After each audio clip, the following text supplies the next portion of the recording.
परिषद आयोजित केली। या परिषदेतून काय आंदोलनाची दिशा ठरवणार आहे का, पुढील काही करणार आहे का? आता इथं खोपडे साहेब आहेत, तिकडे डॉक्टर कोलते आहेत आणि इकडं सादिकभाई आहेत. हे आम्ही जे काही सगळे कार्यकर्ते इथं जमलेलो शेतकरी संघटनेचे, हे शिवाजी नानांचं काही चहापाणी घ्यायला आलो नाही, आंदोलनच ठरवायला आलेलं आहे. पण आता तुम्हाला मी आंदोलन ठरल्याशिवाय आता सांगत नाही. सगळ्यांची भाषणं होतील आणि आंदोलन हे ठरणार आहे आणि हे अत्यंत उग्र तीव्र ज्याला काय म्हणतात अशा पद्धतीचं आंदोलन होईल की जे सरकारला आपल्या भूमिका बदलाव्याच लागतील. आणि हे आम्ही एकदा नाही 10 वेळा करून दाखवलेलं आहे. नोटबंदी उठवलेली आहे, कापसाची एखादी उठवलेली आहे, अनेक गोष्टीत आम्ही यश मिळवलेलं आहे.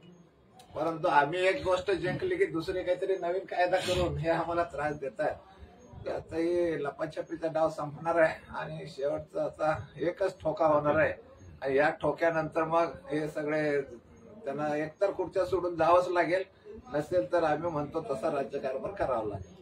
स्वामीश्वर सहकारी साखर कारखाना हा अजित पवारांच्या ताब्यात गेलाय, त्याच्यामुळे काही ऊस दरावर परिणाम होणार आहे का? इतर नाही, ऊस दरावर परिणाम करण्यासाठीच हे सगळं राजकारण झालेलं आहे आणि एक महाराष्ट्राचे मुख्यमंत्री हे स्वतः त्या कारखान्यामध्ये डायरेक्टर झालेले आहेत, आता चेअरमन झालेले आहेत. तेव्हा सरळ आहे की चंद्रराव अण्णा आणि हे सगळे थोडा जास्त भाव देत होते आणि तो भाव इतरांना देणं भाग पडत होता किंवा त्यांच्या बाकीच्यांच्यावर टीका होत होती आणि म्हणून सगळी ताकद पणाला लावून हे अजितदादांचं पॅनल निवडून आणलं. याच्यामध्ये त्यांच्या काकांचाही मोठा सिंहाचा वाटा आहे, कारण त्यांनी चंद्रराव अण्णाला पाठिंबा न देता स्वतःच पॅनल उभं केलं की जेणेकरून अजितदादा निवडून येतील ही व्यवस्था केली. तर हे सगळे पवारांची भानामती आहे ही ध्यानात घ्या आणि सगळ्या लोकांनी आता त्याच्यावरती लक्ष ठेवून आपल्याला वागायला लागेल. अनेक माझ्या सहकार्यांनी सांगितलेलं आहे की हे कसे वागतायत, कसं राजकारण करतायत, तर हे बदलणं सोपं आहे. दुधामध्ये दादा भेसळ होते, त्याच्याबद्दल काय सांगा? दुधाच्या भेसळीमध्ये आकडेवारी बाहेर आली की 14 कोटी उत्पादन आहे आणि 65 कोटी लिटरचा खप आहे. आता हे जर देशभर अशी अवस्था असेल तर 50 कोटी लिटर भेसळीचं दूध आहे आणि सगळा अभ्यास केला आम्ही, आता 40 वर्ष मी याच्यामध्ये आहे. केवळ भेसळ बंद झाली तरी खोपडे साहेब आम्हाला 100 रुपये लिटरला भाव मिळेल किंवा आम्ही जी मागणी केली ते भाव मिळेल. परंतु स्वस्त द्यायचं आहे आणि म्हणून तुम्हाला विष पाजायचं चाललंय, केमिकलचं दूध तयार करून देत आहेत, हे सगळं पाम ऑइल आयात करतायत आणि एडिबल ऑइल मध्ये मिक्स करायला परवानगी दिलेली आहे. चाललंय काय हे सगळं? जनतेला स्वस्ताईच्या नावाखाली विष पाजण्याचं काम चाललेलं आहे, लक्षात ठेवा.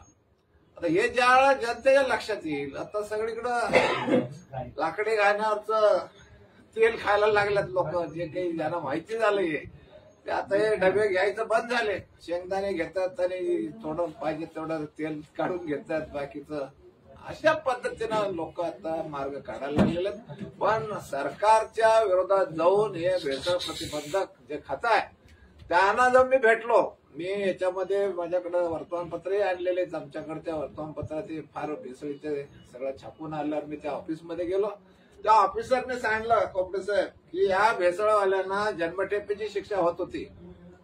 आता कोण याच्या माग आहे? ही जन्मठेप काढून टाकली आणि दंडाची तरतूद ठेवलेली आहे. याच्यात मागे कोण आहे? सरकारच आहे ना. हे भेसळखोरांनीच केलेलं आहे. हे ज्यांनी दुरुस्ती केली कायद्यातली, जन्मठेपेची शिक्षा भेसळखोरांची काढली आणि दंडाची ठेवली, पैशाचे आर्थिक दंड. 1 लाख 2 लाख रुपये मिळवल्यावर 22,000 भरायला त्याला काय अडचण आहे सांगा ना. आणि हे जे कोणी करतायत हे राज्यकर्तेच या भेसळीला, हे जे काही कॅन्सर वाढतायत हे वाढतायत, या सगळ्याला हेच लोक जबाबदार आहेत. आणि याच्यात एक नाही, आता खोपडे साहेब म्हणले तसं एकही पक्ष आता आमच्या बाजूचा नाही, जनतेच्या बाजूचा नाही. जनतेलाही वाटतं की 1000-500 रुपये घेऊन मत दिलं बाद झालं, तेव्हा अशा लोकांना हे भेसळीच खावं लागेल. आता लोकांना समजलं पाहिजे की आपल्याला चांगलं सरकार पाहिजे का कॅन्सर व्हायला पाहिजे. आता तुम्ही मंत्र्यांच्या शेजारी दूध आणि ऊस परिषद घेताय, काय त्यांना निमंत्रण दिले का दत्ता मामा भरणे? नाही, त्यांना आता तुम्ही द्याल ना निमंत्रण, हे परिषद आहे म्हणून.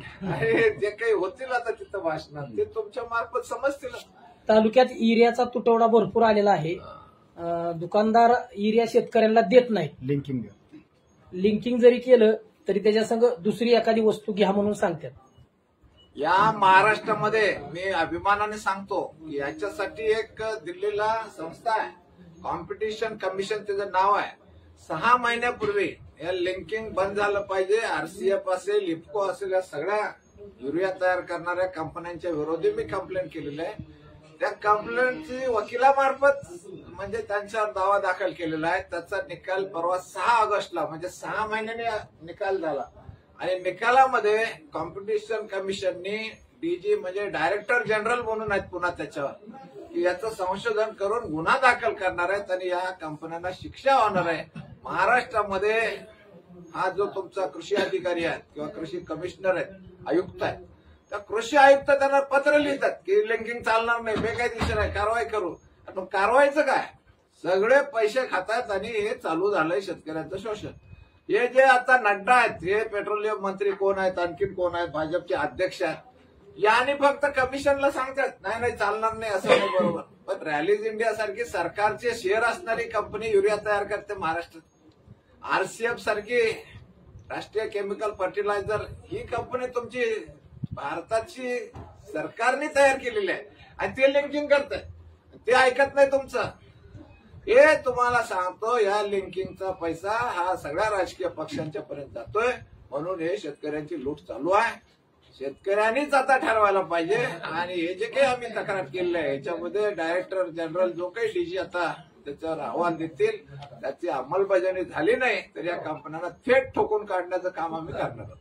शेवटचा दादा प्रश्न, ईव्हीएम मशीन का बॅलेट पेपर? आता याच्याबद्दल जर संशय आहे ईव्हीएमचा तर बॅलेट पेपर काय अडचण आहे? पिढ्यानपिढ्या जर का निवडणुका स्वातंत्र्य मिळाल्यापासून बॅलेट पेपरवर होत्या तर कशाला पाहिजे हे मशीनचं? समजा एका जरी माणसाला शंका आली तुमच्याबद्दल तर तुम्ही तुमचं शंका निरसन करायला पाहिजे, म्हणजे बॅलेट पेपर द्यायला पाहिजे. साधी गोष्ट आहे. भारतीय लोकशाहीमध्ये कायदा असा सांगतो की 100 गुन्हेगार सुटले चालतील, एकाही निरपराधाला शिक्षा होता कामा नये. ते जर तत्व असेल तर तुम्ही आज मला वाटतं की याच्यात दोष आहे, टाका ना काढून, कशाला पाहिजे? आणि मोठ्या संख्येने लोक सांगतात की याच्यात दोष आहे. बरं, तज्ञ लोकांनी दाखवून दिलं की हे मॅनिप्युलेट करू शकता, दाखवलं त्याने ते कसं होतंय. स्थानिक स्वराज्य संस्थेच्या इलेक्शनमध्ये बॅलेट पेपर मधून जो चिठ्ठी खाली येते ती चिठ्ठीचं बॉक्स काढून टाकण्याचं आता हेच आहे ना कारण ते दिसत होतं की चिठ्ठी कुठं गेली, कोणाला मत पडलंय आणि ते मत कोणाकडे गेलंय. आता त्या चिठ्ठ्या होत्या म्हणजे बॅलेट पेपर सारखंच होतं ना, ते का काढलं?